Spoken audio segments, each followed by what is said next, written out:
नमस्कार मित्रों, next examinations के इस यूट्यूब चैनल पर आप सभी का स्वागत है। दोस्तों, यूपीएससी एग्जाम प्रीलिम्स 2021 में इंडियन इकोनॉमी से मैं आपको एक ऑडियो लेक्चर लेके आया हूं। अध्याय पहला होगा भारतीय अर्थव्यवस्था के महत्वपूर्ण आयाम। स्वतंत्रता की पूर्व संध्या पर भारतीय अर्थव्यवस्था के बारे में बात करेंगे। अंग्रेजों से पूर्व भारतीय अर्थव्यवस्था की प्रकृति ग्रामीण थी तथा देश की 90% से अधिक जनसंख्या गांव में रहती थी। यहाँ कृषि एवं दस्तकारी के कार्यों की प्रमुखता थी तथा गांव आत्मनिर्भर थे। संचार व्यवस्था के अविकसित होने के कारण गांव एक पृथक इकाई का रूप लिए हुए थे। व्यवसायिक वंशानुगत था। यहाँ का प्रमुख व्यवसाय कृषि था, लेकिन उद्योग के क्षेत्र में भी यह उन्नत था। शहर प्रशासनिक इकाई तथा वाणिज्यिक केंद्रों के रूप में थे। भारत द्वारा उत्पादित वस्तुएं संपूर्ण विश्व में सर्वप्रसिद्ध थी। भारत के रेशमी एवं सूती वस्त्र विश्व में उन्नतम क्वालिटी के माने जाते थे और यहाँ संगमरमर का कार्य, जैसे लकड़ी पर नक्काशी का कार्य, सोने चांदी के आभूषण में पत्थर पर तराशी कार्य बहुत ही उत्तम किस्म का होता था। अतः इनका निर्यात किया जाता था। निर्यात की वस्तु में नील, मसाले का निर्यात किया जाता था। इस प्रकार 17वीं व 18वीं शताब्दी तक भारतीय अर्थव्यवस्था अपने परंपरागत स्वरूप में गतिमान रही। स्वतंत्रता की पूर्व संध्या पर भारतीय अर्थव्यवस्था कैसी थी, इसके परीक्षा उपयुक्त तथ्यों का वर्णन हम पॉइंट्स में करेंगे। पहला पॉइंट होगा निम्न स्तरीय आर्थिक विकास। दूसरा होगा कृषि क्षेत्र की स्थिति। फिर होगा औद्योगिक क्षेत्र की स्थिति। फिर विदेशी व्यापार। फिर जनआंख्यिकी परिस्थितिकी। और फिर व्यावसायिक संरचना। और फिर होगा आधारिक संरचना। हम बात करेंगे निम्न स्तरीय आर्थिक विकास की। औपनिवेशिक शासकों द्वारा रची गई आर्थिक नीतियों का ध्येय इंग्लैंड के कच्चे माल की पूर्ति करने तथा वहां बने तैयार माल का आयात करने वाला देश बनाना रह गया था। औपनिवेशिक शासकों ने कभी इस देश की राष्ट्रीय तथा प्रति व्यक्ति राष्ट्रीय आय का आकलन करने का भी ईमानदारी से कोई प्रयास नहीं किया। कुछ लोगों ने निजी स्तर पर आकलन किए, जिनमें Dadabhai Naoroji, William Digby, Findlay Shirras, doctor B.K.R.B. Rao, R.C. Desai एवं रानाडे प्रमुख थे।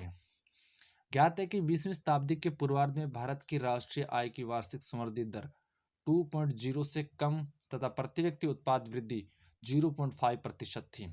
अब हम बात करेंगे कृषि क्षेत्र की स्थिति की। इस काल में भारत मूलतः एक कृषि प्रधान अर्थव्यवस्था ही बना रहा। देश की 85% जनसंख्या गांव में बसी थी, जिनके जीवन निर्वाह का साधन कृषि ही था। कृषि क्षेत्र में गतिहीन विकास की प्रक्रिया न केवल चलती रही, अपितु अनेक अवसरों पर उसमें भारी गिरावट हुई। कृषि की उक्त दशा का प्रमुख कारण तत्कालिक भू राजस्व व्यवस्था एवं कृषि के व्यवसायीकरण में निहित था। अंग्रेजों ने भारतीय कृषि के क्षेत्र में भूमि व राजस्व व्यवस्था के अंतर्गत अनेक भू घृती पद्धतियां लागू की, जिनमें प्रमुख थी जमींदारी, महलवाड़ी व रैयतवाड़ी व्यवस्था। जमींदारी व्यवस्था क्या था? जमींदारी व्यवस्था के अंदर इसमें उपमा स्थायी बंदोबस्त, जागीरदारी, मालगुजारी व बीस सेवादारी, और इसको लॉर्ड कार्नवालिस ने लागू किया था। और इसके सलाहकार थे जेम्स ग्रांट एवं सर जॉन शोर।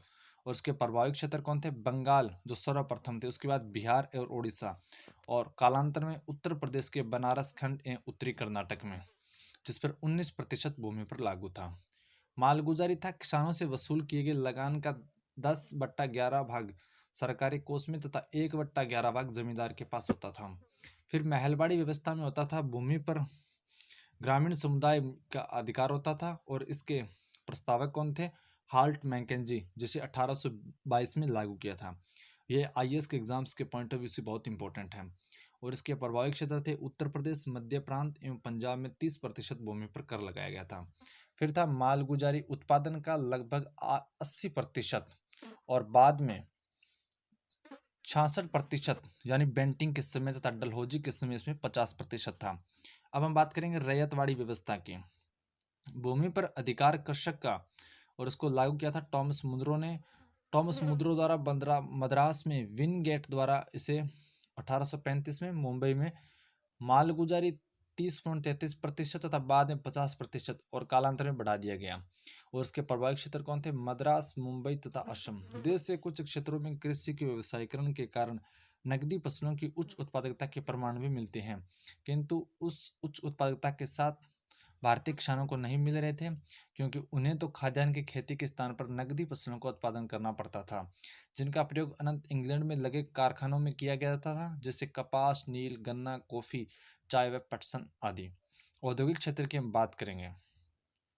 औपनिवेशिक काल में देश की विश्व प्रसिद्ध शिल्प कलाओं का पतन हो रहा था, किंतु उस प्रतिष्ठित परंपरा का स्थान ले सकने वाले किसी औद्योगिक आभार की रचना नहीं होने दी। भारत की इस औद्योगिकरण के पीछे विदेशी शासकों का दोहरा उद्देश्य था। एक तो वे भारत के इंग्लैंड में विकसित हो रही आधुनिक उद्योग के लिए कच्चे माल का निर्यातक, और दूसरे भारत के इंग्लैंड में बने औद्योगिक उत्पादों का आयातक देश बनना चाहते थे। यद्यपि 19वीं शताब्दी के उत्तरार्ध में भारत में कुछ आधुनिक उद्योगों की स्थापना होने लगी, किंतु उनकी उन्नति बहुत धीमी हो रही थी, और 20वीं शताब्दी के आरंभिक वर्षों में लोहा और इस्पात उद्योग का विकास प्रारंभ हुआ। टाटा आयरन स्टील्स कंपनी की स्थापना 1907 में हुई थी। दूसरे विश्व युद्ध के बाद चीनी सीमेंट, कागज आदि के कारखाने भी स्थापित हो गए थे, किंतु भारत में भावी औद्योगिकरण की प्रोत्साहित करने हेतु पूंजीगत उद्योगों का प्राय अभाव ही बना रहा। यही नहीं, नव औद्योगिक क्षेत्र की समृद्धि दर बहुत ही कम थी, और सकल घरेलू यानी जिसमें देशी उत्पाद में इसका योगदान भी बहुत कम रहा। सार्वजनिक क्षेत्र का कार्य क्षेत्र भी सीमित था। वास्तव में ये क्षेत्र प्राय रेलों, विद्युत उत्पादन, संचार, बंदरगाहों और कुछ विभागीय उपक्रमों तक ही सीमित था। फिर हम बात करेंगे विदेशी व्यापार की। प्राचीन समय से भारत एक महत्वपूर्ण व्यापारिक देश रहा है, किंतु औपनिवेशिक सरकार द्वारा अपनाई गई वस्तु उत्पादन, व्यापार और सीमा शुल्क की प्रतिबंधकारी नीतियों का भारत के विदेशी व्यापार की संरचना, स्वरूप और आकार पर बहुत प्रतिकूल प्रभाव पड़ा। परिणाम स्वरूप भारत कच्चे उत्पाद जैसे रेशम, कपास, ऊन, चीनी, नील और पटसन आदि का निर्यातक होकर रह गया। साथ ही यह सूती, रेशमी, ऊनी वस्त्रों जैसी अंतिम उपभोक्ता वस्तुओं और के कारखानों में इंग्लैंड के कारखानों में बनी हल्की मशीनें आदि का आयातक भी हो गया। व्यावहारिक रूप से इंग्लैंड ने भारत के आयात निर्यात व्यापार पर अपना एकाधिकार जमाए रखा। भारत का आधे से अधिक व्यापार तो केवल इंग्लैंड तक सीमित रहा। शेष जो कुछ व्यापार था वो चीन, श्रीलंका और ईरान से भी होने दिया जाता था।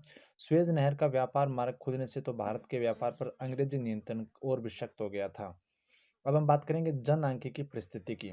ब्रिटिश भारत में पहली जनगणना 1872 लॉर्ड मेयो के कार्यकाल में हुई थी, और 1881 ईस्वी में लॉर्ड रिपन के समय में प्रत्येक 10 वर्ष के अंतराल में जनसंख्या का क्रमवार आकलन प्रारंभ हुआ, जो आज भी जारी है। रिपन के समय जनसंख्या के एकतर ब्यूरो की कुछ सीमाएं थी, फिर भी इसमें भारत की जनसंख्या समृद्धि की विषमता बहुत स्पष्ट थी। वर्ष 1921 के पूर्व का भारत जनआंख्यिकी संक्रमण के प्रथम सोपान में था। द्वितीय सोपान का आरंभ 1921 के बाद माना जाता है। 1911 से 1921 के दशक में जनसंख्या में कमी हुई थी। 0.31% की स्थिति आई थी, जिसका कारण अकाल एवं महामारियों का प्रकोप था, जिसके चलते मृत्यु दर अधिक हो गई थी। 1921 के पश्चात देश की जनसंख्या में तीव्र गति से वृद्धि प्रारंभ हुई, इसलिए सन 1921 को जनसंख्या के इतिहास में महान विभाजक वर्ष कहा जाता है। किंतु सामाजिक विकास के विभिन्न सूचक भी महत्व बहुत उत्साहवर्धक नहीं थे। कुल मिलाकर साक्षरता दर तो 16% से कम ही थी। इसमें महिला साक्षरता दर नगण्य केवल 7% आंकी गई थी। जन स्वास्थ्य सेवाएं तो अधिकांश को शुल्क भी नहीं, उसमें उसमें सकल मृत्यु दर बहुत ऊंची थी। अब हम बात करेंगे व्यावसायिक संरचना की। औपनिवेशिक काल में विभिन्न औद्योगिक क्षेत्रों में लगे कार्यशील श्रमिकों के अनुपातिक विभाजन में कोई परिवर्तन नहीं है। कृषि सबसे बड़ा व्यवसाय था, जिसमें 75% जनसंख्या लगी थी।